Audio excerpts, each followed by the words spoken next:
Welcome to the podcast, Speaking to Influence, Communication Secrets of the C-Suite.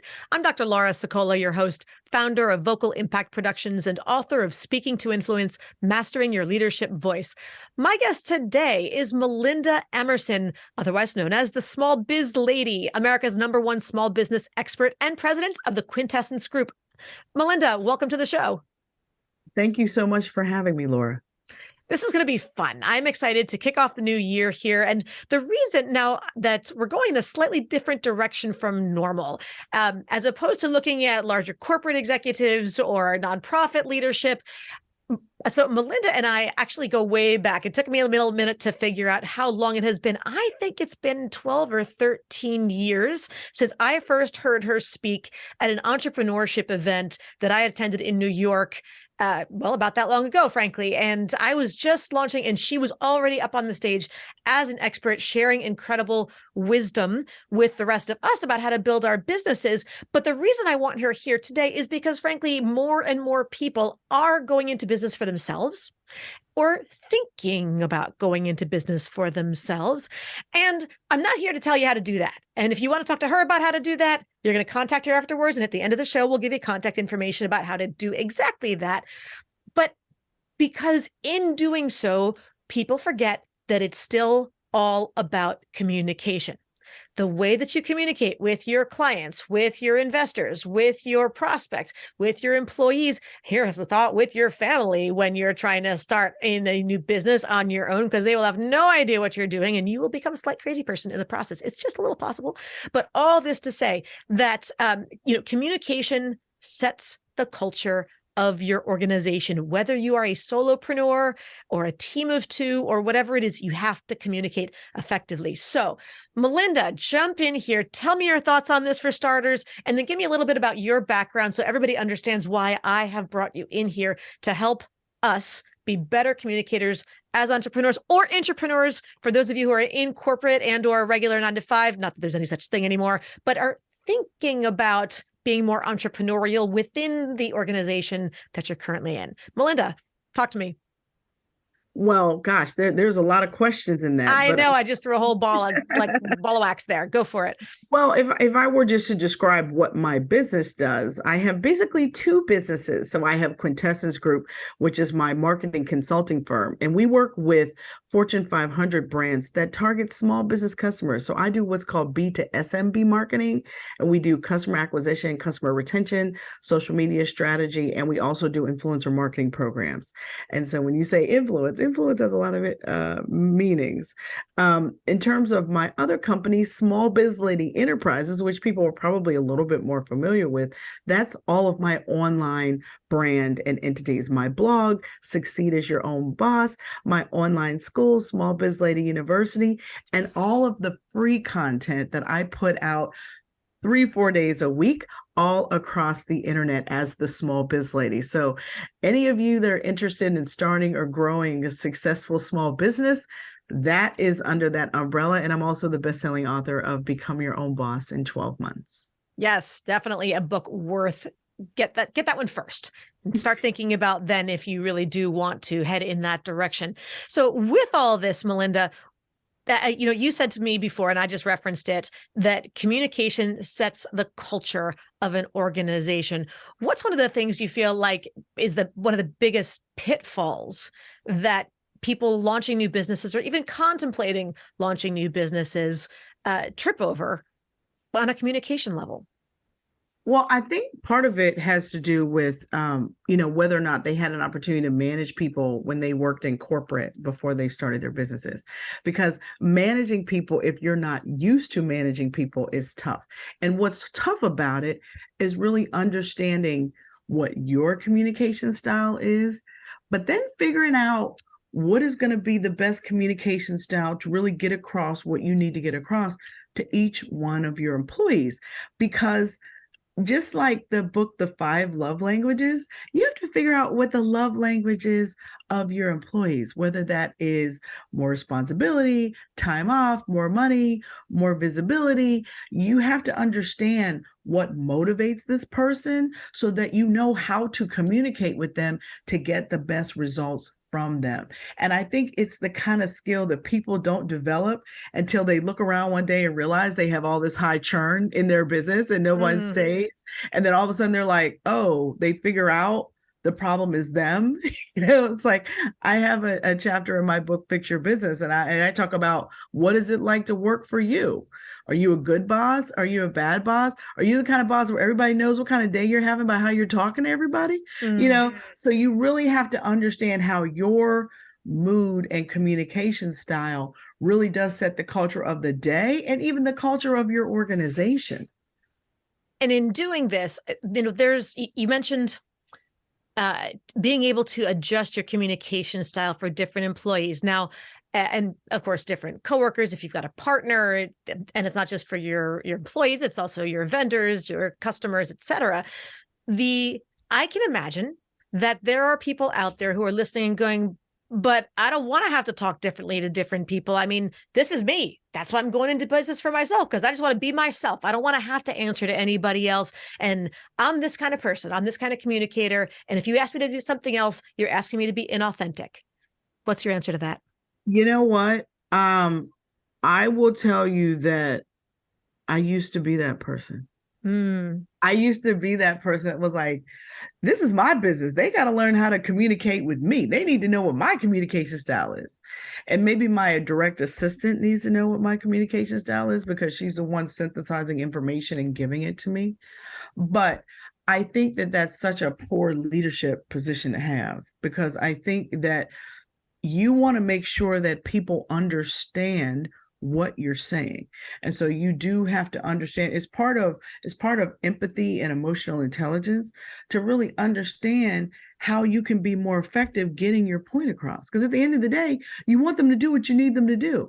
But if they're not encoding what you are decoding, right? There's an issue. And I also think, I started my business 23 years ago.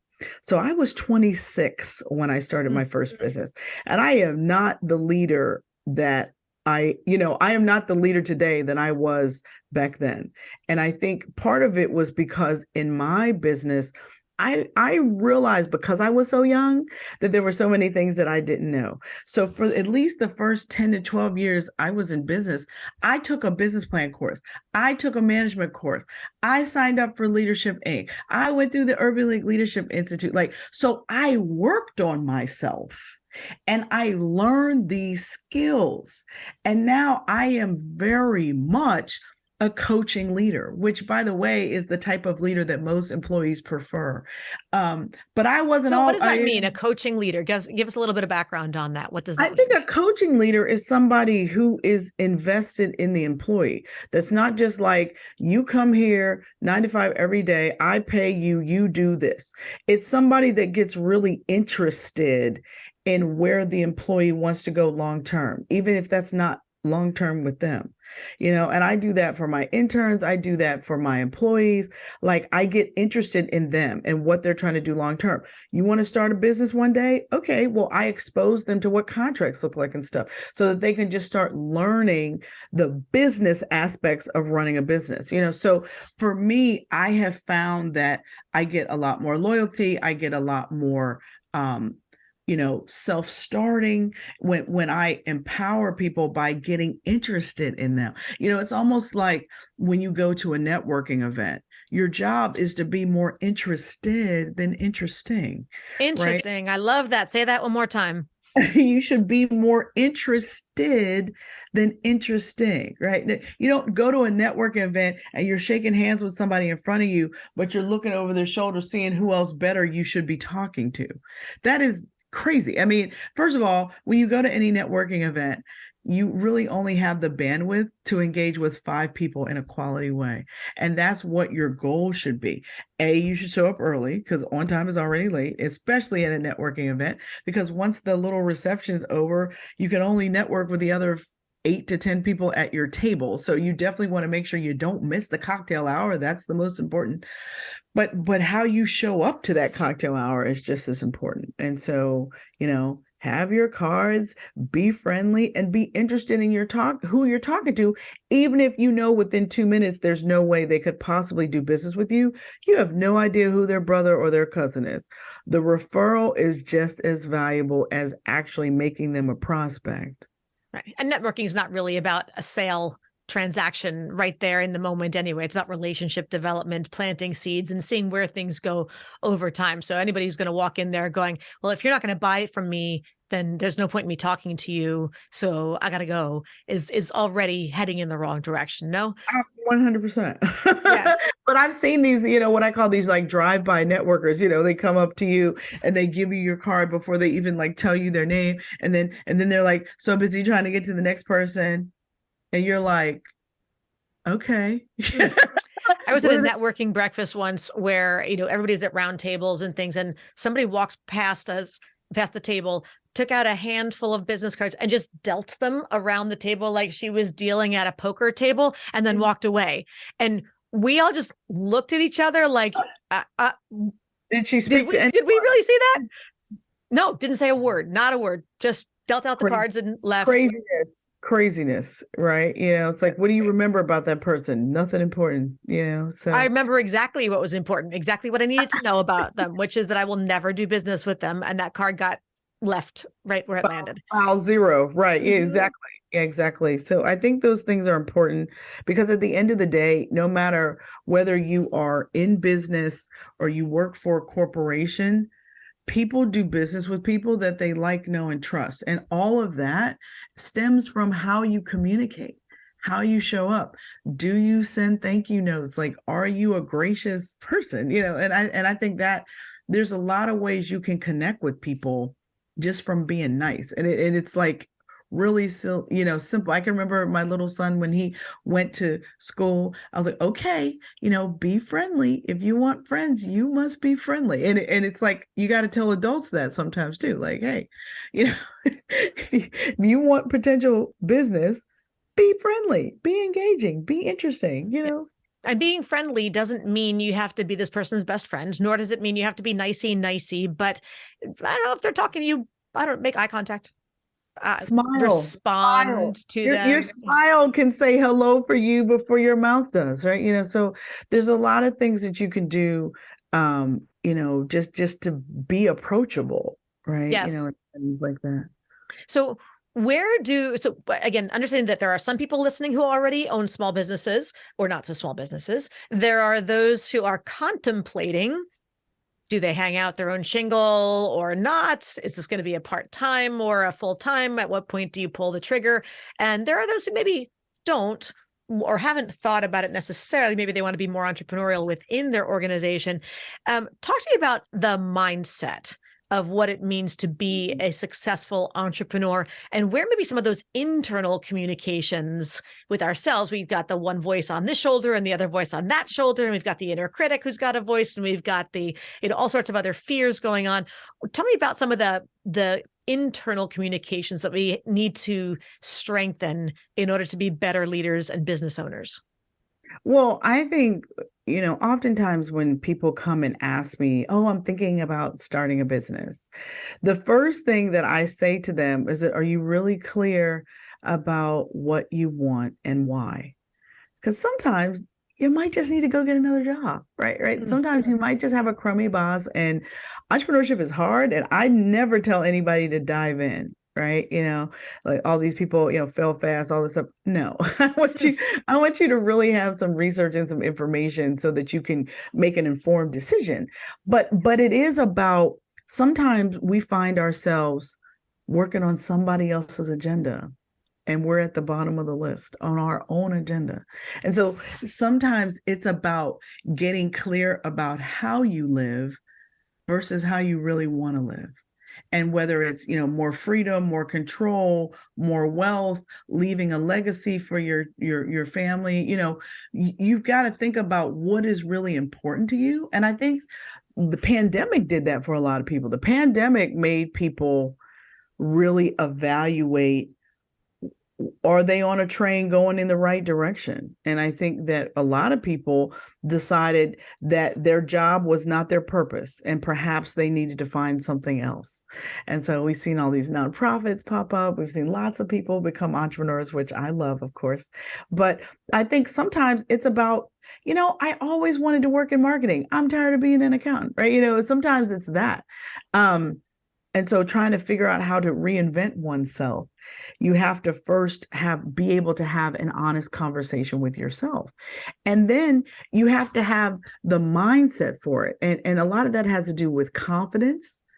It has to do with clarity. And I mean clarity of your purpose, because it's like, to me, mission and vision and passion come together to create your purpose. And I think you kind of have to figure out what those three things are before you start on any journey. And so it doesn't matter if it's an entrepreneurial journey or anything else. So you've got to get really clear about that. And I think some of us are so busy waking up, racing, to the next thing. And I've got to get the kids up, got to get them out of the door. I got to get to the office. Just doing stuff versus, really kind of thinking about how are these things that I'm doing helping me fulfill my long-term goals for myself in my life. What are some of the things that, if we talk about mindset, what are some of the mindset challenges that people have that hold them back from being, and whether you're a business leader on your own, you're thinking about it, where does our head trash get in the way? Where do we got to take out the head trash? Well, part of it is your own self-doubt. And there's always going to be self-doubt when you start something new. But the other part of it, and I can speak to this specifically. I remember when I decided that I wanted to start my small biz lady brand. And I remember telling my then husband, oh, I think I have $1 million idea. And his response was, well, why would anybody listen to you? Ouch. Yeah, that hurt, right? And I could have totally internalized that and kept that negative loop going on and on and on in my head. But instead, I was able to turn that around and be like, watch me. Ouch, good for you. And here we are, 13 years later, I have a brand that reaches 3 million entrepreneurs each week online. But again, I could have let an unsupportive spouse stop me, or my friends who thought I was crazy for leaving my good job. I was a television producer before I started my business. And there were, people work their whole career to get to market for television. And I was walking away, and people thought I was bananas. Even I remember my own father being like, you sure about this? But again, I was like, yes, I'm sure. I got a plan. I'm working my plan. And so again, I think sometimes people feel fear because they don't have a plan. And so that's how other little gremlins can get in their head. And then they have their own, what I call, inner obnoxious roommate who reminds them of the last failure they had or the last mistake that you made. And you can't live there. Like I tell people all the time, I'm going to give you 1 hour to be mad about that. And then I'm going to need you to let it go. Yes, I love that. But I'm going to give you an hour. You can cuss, you can scream, you can talk about it, but we're not allowed to have this conversation anymore. I love both of those. That the two pieces to that. Number one, looking at your, people call it the inner critic or whatever else, but that to redefine that as your inner obnoxious roommate, whoever that is. We all had one of them, whether it was in college or sometime afterwards. So how do we put them in their place? What's the response that we're going to have for those? And, or, you know what, I'm going to give you an hour for this pity party or for this grudge you're holding or whatever. And then no, that's as much time as possible. So give, for everybody out there who's got that inner obnoxious roommate, who's the doubting Thomas, as it were, who's the one who goes, who do you think you are? Who says, who's going to listen to you? Who would ever buy a product from you? Who would want to work for you? What makes you think you can do this? All those other horrifically awful self-doubting, and it's not self-deprecating. It's like just really keeping you down, keeping you anchored. Turn around and tell that inner obnoxious roommate, I'm giving you an hour. And you know what? Maybe it's not a full hour. Maybe it's going to be 5 minutes, or you go take a walk, get a cup of coffee, go do whatever it is. But when that timer goes off, Get over it. You're going to do something else. So what's a response when you go, okay, if I'm not going to let that vamp through my head over and over again on loop, that message, what's a replacement message to put through yourself that's more empowering, that's more, what did you tell yourself? I can do this. I'm meant to do this. I realized, because of that visceral response, which was, so hurtful, but a very clear indication that we probably didn't need to be married anymore. But it was also a thing of, okay, I got a bet on me, and Yes. I got a bet on me. I'm a good bet. And the other little secret thing that I have always done is I've always had like a personal theme song. Like I've always had like before I get on the phone or get on a Zoom call for a big pitch or whatever, I play my music, right? I psych myself up. And music can always change your mood, right? And so I really love to do that. And I have Alexas like all over my office, and I will absolutely, hit my music, depending, just to like shake off something crazy someone said to me. Because it's just words, and you don't, that's their opinion. And sometimes you have to tell yourself, you know what, your opinion of me is actually none of my business. Oh, I love that phrase. Yes, your opinion of me is none of my business. Everybody, I want you to go grab a Sharpie, grab a lipstick, grab I don't know what it is, grab a can of Ready Whip or something, then just write it on the mirror in your whatever you've got. Just go down to your refrigerator, get a bottle of mustard, whatever it takes that you can find fast, squirt it in giant letters on your wall, on your bathroom mirror, on whatever it is. So that's awesome. Yes, your opinion of me is none of my business. You get that? Did you hear that again? I'm going to say it again. Your opinion of me is none of my business. So I think there's an awful lot of other people out there who are way too concerned about the public opinion polls that no one has taken. Oh yeah, and when you're younger, I believe, particularly as a young woman, you definitely feel that way. Because when I was young and in business, I also looked very young, which has worked well for me as I have gotten older. But but when you're young and you're new and you look really young, and you feel like your coworkers might be looking at you like, are they even old enough to be in here? Kind of thing. You have to shake that kind of stuff off and tell yourself, yes, I deserve to be here. Yes, I deserve this position. And if I don't know something, it's okay to say so or ask a question to get the information. I think when you're younger, you think you got to have all the answers and you're scared to death for somebody to figure out something you don't know. And what a disservice that is. Like, I remember when I finally got over that, and I was like, what in the world was I fretting that for? But I think that just comes with life and maturity. My father used to say youth was wasted on the young, and I think I have finally gotten old enough to appreciate that statement.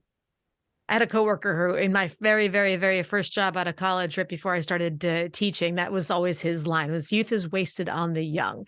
So then, all right, let me see here. There's so many things that I wanted to ask you about. When I think one of the biggest fears, aside from, and maybe it's actually related, not aside from, but connected to self-doubt, one of the most expensive fears out there is the fear of making the ask, the fear of asking for the money, asking for the sale. If you're in business for yourself, I mean, unless you have hired a designated sales team, and maybe you have, but even so, you may need to be asking for investments, other funding of different sorts. You're going to invite people to be board members, and they may have to contribute contributions of some sort.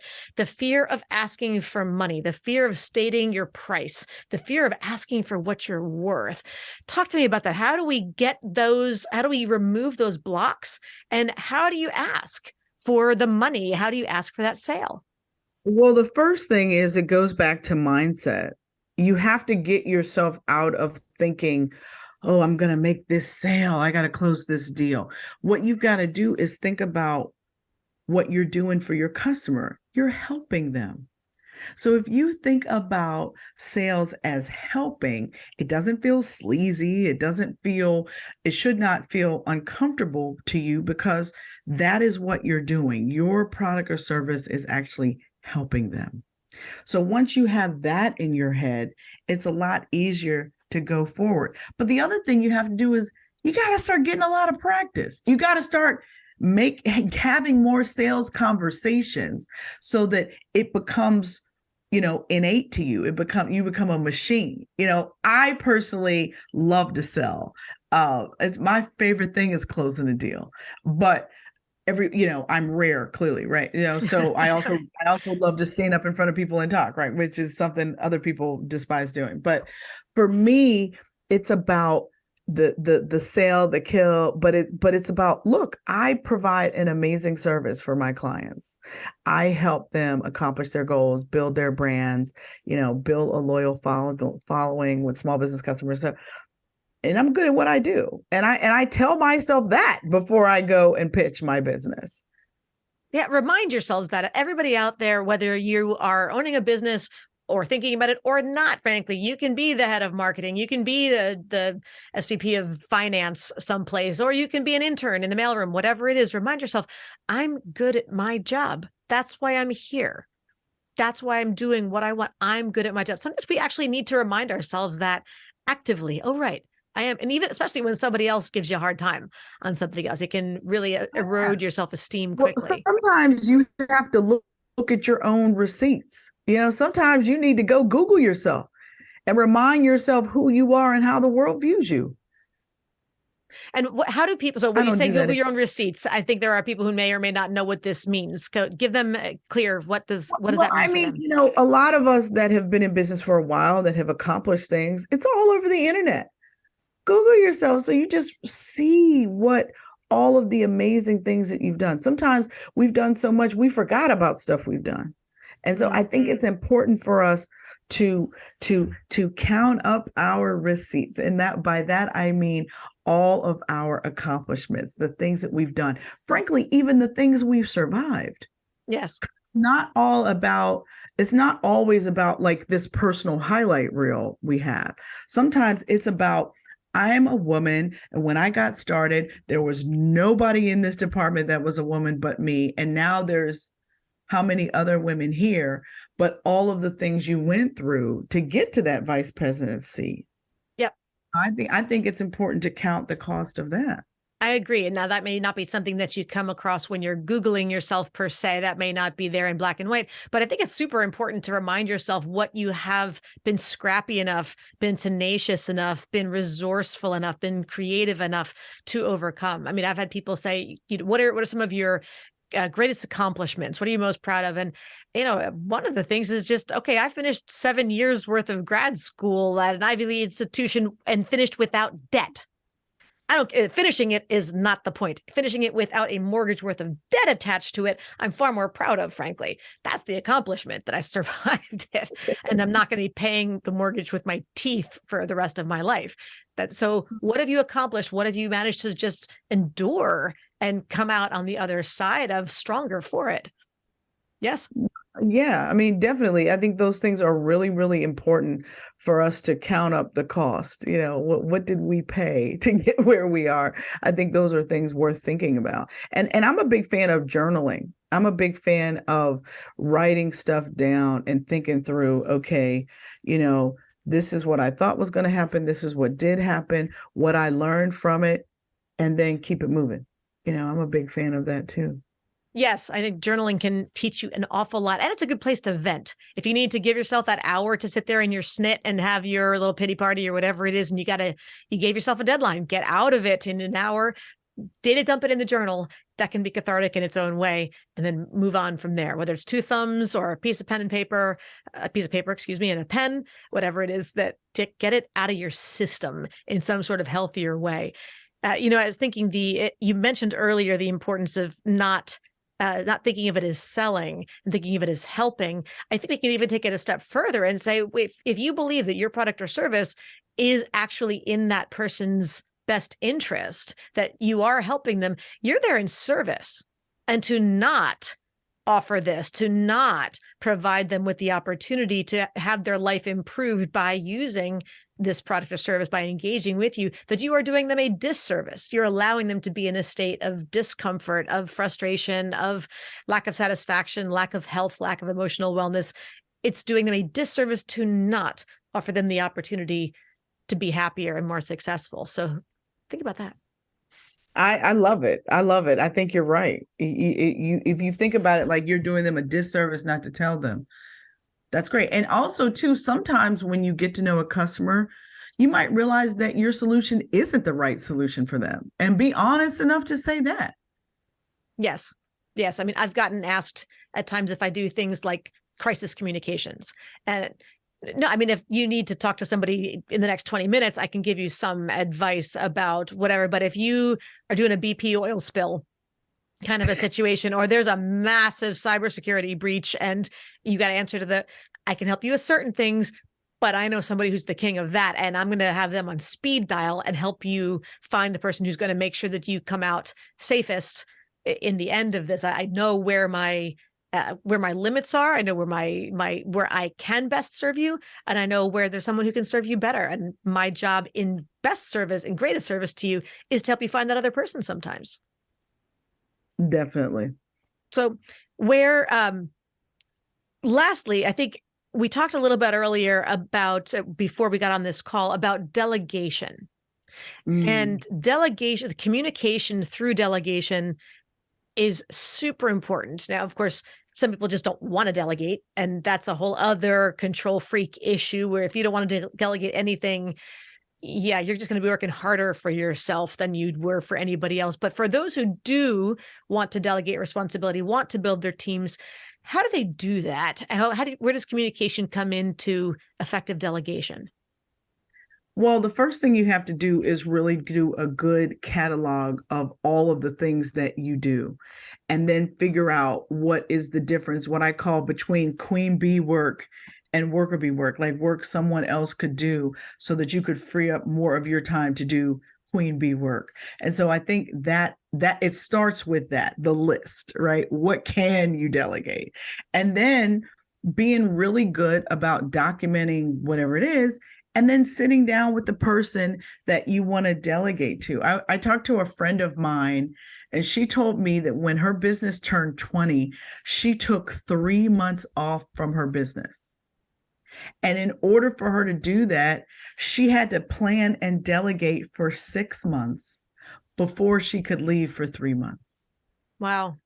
And I was astonished by this. And she explained to me that when she got back, she sat down with each person on her team that she had delegated things to and asked them what they liked and what they didn't like about the things that she delegated to them.